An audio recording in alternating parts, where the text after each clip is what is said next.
Price the Lord, ஹல்லேலூயா. கிறிஸ்துவுக்குள் பிரியமானவர்களே, இந்த அருமையான காலை வேளையிலும் தேவ சமூகத்துக்கு வந்தவங்கள் ஒவ்வொருவரையும் இயேசுவின் நேற்று நாமத்தினாலே அன்பின் வாழ்த்துக்கள். இந்த நாளிலும் ஆகாய் 1 அடியேன் வாசிக்கிறேன். ஆலயத்தை கட்டுங்கள், அதன் பேரில் நான் பிரியமாயிருப்பேன், அதனாலே என் மகிமை விளங்கும் என்று கர்த்தர் சொல்லுகிறார். ஆமென், ஹல்லேலூயா. அருமையான வேத வசனம். ஸ்பெஷலாக இந்த தினத்தில் நம்முடைய சபைக்காக நாம் உபவாசித்து ஜபித்து கொண்டிருக்கிறோம். சபைக்கு கர்த்தர் இடம் வாங்கும்படி, அதில் ஆலயம் கட்டும்படி கர்த்தர் தாமே வழிகளை திறந்தருள்வார் என்று விசுவாசித்து அவருடைய வார்த்தையின்படி நாம் இந்த வேளையில் உபவாசித்து கொண்டிருக்கிறோம். ஆமென், ஹல்லேலூயா. இந்த நாளிலும் 2ஆம் நாள் உபவாச ஜபத்தில் கர்த்தர் பேசுகிறார். ஆலயத்தை கட்டுங்கள், அதன் பேரில் நான் பிரியமாக இருப்பேன் என்று வாக்கு கொடுக்கிறார். ஹல்லேலூயா. நீங்கள் பார்த்தீங்கன்னா இஸ்ரவேல் ஜனங்களுக்கு கர்த்தர் ஆகாய் தீர்க்கதரிசி மூலமா வெளிப்படுத்துகிறார். முந்தின ஆலயம் முற்றிலுமாக எரிக்கப்பட்டது, 2ஆம் ஆலயம் கட்டும்படியாக தேவன் வார்த்தைகளை கொடுக்கிறார். அப்படிதான் இன்றைக்கும் நமக்கு ஆண்டவர் இந்த ஆலயத்தை கட்டி எழுப்பும்படி, ஆலயத்துக்காக காரியங்களை நாம் முன்னிற்கும்படி உபவாசித்து ஜபித்து கொண்டிருக்கிறோம். ஆமென், ஹல்லேலூயா. வசனங்கள் சொல்லுகிறது, நீங்கள் மலையின் மேல் ஏறி போய் மரங்களை வெட்டி கொண்டு வந்து ஆலயத்தை கட்டுங்கள். ஆமென், ஹல்லேலூயா. ஸோ கர்த்தர் இந்த வார்த்தை ஏன் அப்படி சொல்லுகிறார் அப்படின்னா, நாம நம்முடைய முயற்சினால நாம உபவாசித்து நாம் ஜபித்து தேவ சமூகத்தில் ஆலயத்தை கட்டுகிற பிள்ளைகளாக இருக்க வேண்டும். ஆமென், ஹல்லேலூயா. ஸோ இந்த நாட்களில் அந்த ஆலயத்தை கட்டுவதற்கு முன்பதாக நம்முடைய வழிகளை நாம் சிந்திக்க வேண்டும். ஆலயத்தை கட்டுவதற்கு முன்பதாக 7ஆம் வசனம் சொல்லுகிறது, உங்கள் வழி சிந்தித்து பாருங்கள் என்று கர்த்தர் சொல்லுகிறார். அப்போ நம்ம வழி சரியா இருக்கிறதா, ஆலயத்துக்கு ஏற்றாற் போல நாம் கட்டுகிறோமா, ஸோ பரிசுத்தமாக இருக்கிறோமா, உண்மையாக இருக்கிறோமா என்பதை நாம் சிந்தித்து கொள்ள வேண்டும். ஆமென், ஹல்லேலூயா. இன்றைக்கு உபவாசி வைக்கும்படி எல்லோரும் ஒன்றாய் சேர்ந்திருக்கிறோம், எல்லாம் சேர்ந்து ஜபிக்கிறோம். ஆனால் அந்த ஆலயத்தை கட்டுவதற்கு முன்பதாக நாம நம்முடைய வழிகளை சிந்தித்து பார்க்க வேண்டும். நாம எப்படி இருக்கிறோம், நாம எப்படி ஜெபிக்கிறோம், நம்மளுடைய ஜெபம் எப்படி இருக்கிறது, நம்முடைய பரிசுத்த ஆவியின் அந்த வழி நடத்துதல் எப்படி இருக்கிறது, நாம பரிசுத்தமாய் வாழ்க்கையை வாழ்கிறோமா, தேவனுக்கு உகந்த காரியத்தை நாம் செய்கிறோமா என்று நாம் சிந்திக்க வேண்டும். ஏன்னா இன்னைக்கு நிறைய பேர் அப்படிப்பட்ட சிந்தனைகள் இருக்கிறது இல்லை. ஸோ ஆவிக்குரிய வாழ்க்கை என்ற ஒரு பெரிய காரியமே யாரும் உணர்றதில்லை. ஏதோ தானோன்னு போயிட்டு வாரத்துக்கு ஒரு முறை ஆலயத்தில் உட்காந்துட்டு அதை வசனத்தை கெட்டு அதோட போயிடுறோம். இல்லை, கர்த்தர் அதை சொல்லலை. நீங்கள் உங்களுடைய ஆலயத்தை நீங்கள் கட்ட வேண்டும். முதலாவது உங்கள் வழியை சிந்தித்து பார்த்து உங்களுடைய இருதயமாகிய ஆலயத்தை கட்ட வேண்டும். கொரிந்தியரில் அதான் வசனம் சொல்லுது, நீங்களே தேவனுடைய ஆலயமாக இருக்கிறீர்கள் என்று, தேவனுடைய ஆவி உங்களில் வாசமாக இருக்கிறது என்று அறியாது இருக்கிறீர்களா? அப்போ உங்கள் ஆலயத்தை முதல்ல நீங்கள் கட்டுங்க. அந்த ஆலயத்தின்படியே ஆண்டவர் தாமே இந்த உலகத்தினுடைய ஆலயத்தையும் கட்டும்படி சொல்லுகிறார். அப்போ முதல்ல நம்முடைய சரீர பிரகாரமான ஆலயங்கள், நமக்குள்ள இருக்கிற பரிசுத்த ஆவியக்குள்ளாக கட்டப்படுகிற உள்ளான ஆலயத்தை நாம் சரியாய் நேர்த்தியாய் வைத்து கொள்ள வேண்டும். ஆமென்.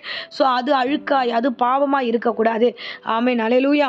ஆலயத்தை குறித்ததான புரிதல் வேண்டும். நம்ம இந்த ஆலயத்தை சுத்தம் இல்லாமல் அசுத்தமாய் வைத்து கொண்டா நிச்சயமாக கர்த்தர் அதை ஏற்றுக்கொள்ளவே மாட்டார். அசுத்தமான ஆலயத்தை கர்த்தர் விரும்பவே மாட்டார். நீங்கள் மத்தேயிலையும் நீங்கள் மார்க்கு லூக்காலெல்லாம் பார்த்தீங்கன்னா ஆலயம் அசுத்தமாக்கப்பட்டதையும் அநியாயமாக பாவம் நிறைந்த இடமாக அதை மாற்றி வைத்திருக்கிறார்கள், சந்தையாக மாற்றி வைக்கிறார்கள். அப்போ இயேசு கிறிஸ்து சவுக்கை உண்டு பண்ணி அந்த இடத்துல எல்லாவற்றையும் அடித்து வெளியேற்றுகிறார். ஏன்னா என்னுடைய ஆலயத்தை கல்லர் குகையாய் மாற்றாதீர்கள் என்று சொல்லுகிறார். அப்படிப்பட்ட ஆண்டவர் இந்த வேளையிலும் நம்மோடு கூட பேசுகிறார். நாம் எடுக்கிற முயற்சி முக்கியமானது.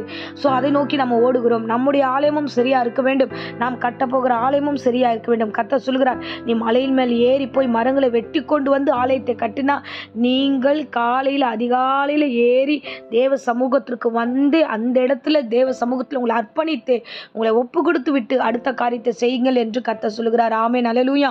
ஸோ அப்போ தேவனாகிய கிறிஸ்து நம்மிடத்துல நல்ல பரிசுத்தமான அலங்காரம் உள்ள ஒரு ஆலயத்தை எதிர்பார்க்கிறார். நாம் அந்த ஆலயத்தை கட்டுகிற பிள்ளைகளாக இருக்க வேண்டும். உள்ளான ஆலயத்தை சீராய் ஸ்திரப்படுத்தி நாம் கட்ட வேண்டும். இந்த ஆலயம் பாவத்தினாலும் அசுத்தத்தினாலும் அநியாயத்தினாலும் எல்லா விதமான அக்கிரமத்தினாலும் நிறைந்திருக்கும் என்றால் அவைகள் எல்லாவற்றையும் வெளியே எடுத்து போட்டு நம் வழியை சிந்தித்து தேவனுக்கேற்ற உகந்த ஆலயமாய் நாம் காணப்பட வேண்டும். அதிலே தொடர்ந்து வசனம் வாசித்தோம் என்றால், முந்தின ஆலயத்தின் மகிமை பார்க்கிலும் இந்த பிந்தின ஆலயத்தின் மகிமை பெரியதாக இருக்கும் என்று கர்த்தர் விரும்புகிறார். அப்போ பாவத்தோடு ஒரு காரியத்தை செய்வதை காட்டிலும் பரிசுத்தத்தோடு நாம ஆலயம் கட்டும் காரியங்களை இறங்கும் போது கர்த்தர் இந்த பிந்தின ஆலயத்தின் மகிமை பெருசாய் மாற்றுவார். இந்த பிரசங்கத்து மூலமா ஒருவேளை நாம் பாவத்தோடு பலவீனத்தோடு சோர்வோடு இப்போ போய் நம்ம ஏன் அப்படியெல்லாம் நம்ம ரெடி ஆகணும், இது அப்புறமா பார்த்துக்கலாமே என்று நம்ம சொல்லக்கூடாது. நாம் கர்த்தருக்குள்ள ஒருமித்து ஒரே சபையாய் சேர்ந்து ஜெபிக்கும் பொழுது, பரிசுத்தமாய் நம்முடைய ஆலயத்தை ஒப்பு கொடுக்கும் பொழுது ஆவியானவர் தாமே ஆசீர்வதித்து இந்த உலகத்தின் ஆலயத்தை கட்டும்படியான ஆண்டவர் நமக்கு கிருபைகளை பாராட்டுவார். ஆமென், ஹல்லேலூயா. இந்த நேரத்தில் ஆகாய் ஜனங்க கிட்ட சொல்லும் சொல்லும்போது இஸ்ரவேல் ஜனங்க இல்ல இது ஆலயம் கட்டுகிறதுக்கான நேரம் இல்லை, இது ஏற்ற நேரம் வரவில்லை என்று இந்த வேளை 1ஆம் அதிகாரம் 2ஆம் வசனத்துல வாசிக்கிறோம் பாரு. அப்படியாய் சொல்லி தங்கள் இருதயங்களை கடினப்படுத்தினார்கள்.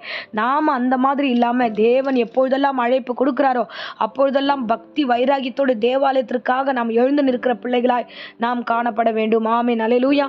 ஆகையால கர்த்தர் நமக்கு காண்பித்த வழியின்படி அதிகாலையில தேவ சமூகத்துக்கு மலையின் மேல் ஏறி போய் தேவ சமூகத்துல நம்மை நாமே வெட்டி ஒப்பு கொடுத்து பரிசுத்த அலங்காரத்தோடு நம்முடைய ஆலயத்தை கட்டுவோம். ஆண்டவர் அதில் பிரியமாய் இருப்பார், தேவன் அதிலே மகிமையாய் விளங்குவார். இப்படி நாம் செய்யும் போது லிட்ரலா நம்ம உலக பிரகாரமாய் எடுக்கிற எல்லா முயற்சிகளையும் கர்த்தர் ஆசீர்வதித்து நம்மை வழி நடத்துவார். ஆமென். இப்பொழுதும் அடியேன் உங்களுக்காக ஜெபிக்கிறேன். அன்பு ரட்சகா, இந்த அருமையான தருணத்துல கர்த்தாவே ஆலயத்தின் மகிமையை குறித்து எங்களோடு பேசின கிருபைக்காக ஸ்தோத்திரம். ஆண்டவரே, எங்கள் ஆலயத்தை நாங்கள் கெடுத்து கொள்ளாதபடிக்கு எங்களுடைய ஆலயம் ஆண்டவரை பரிசுத்தமாய் உண்மையமாய் ஆண்டவர் இருக்க கிருபை தருவீராக. கல்லர் குகையாய் எங்களுடைய ஆலயம் மாறாதபடி பரிசுத்தத்தோடு ஆண்டவரை உங்களுடைய சமூகத்தில் ஆண்டவரை எழுப்பி கட்ட கர்த்தர் கிருபை தருவீராக.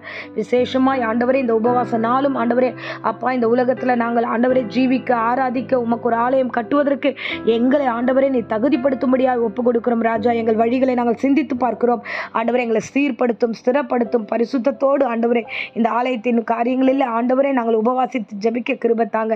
யாரெல்லாம் இந்த வேளையில் ஆண்டவரை தீர்மானித்து உபவாசிக்கிறார்களோ எல்லோரையும் ஆசீர்வதியும், வழி நடத்தும். எல்லா பாவங்களையும் அக்கிரமங்களையும் மன்னித்து வழிகளை சீர்படுத்தி ஸ்திரப்படுத்தி ஆண்டவரே இந்த இருதயத்தின் ஆலயங்களை சுத்தமாய் வைத்து கொண்டு ஆண்டவரே இந்த ஜபத்தில் கடந்து போக கிருபை தருவீராக, ஆசீர்வதிப்பீராக.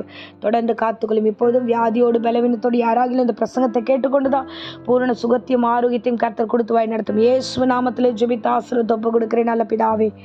ஆமேன், ஆமேன். Praise the lord. God bless you.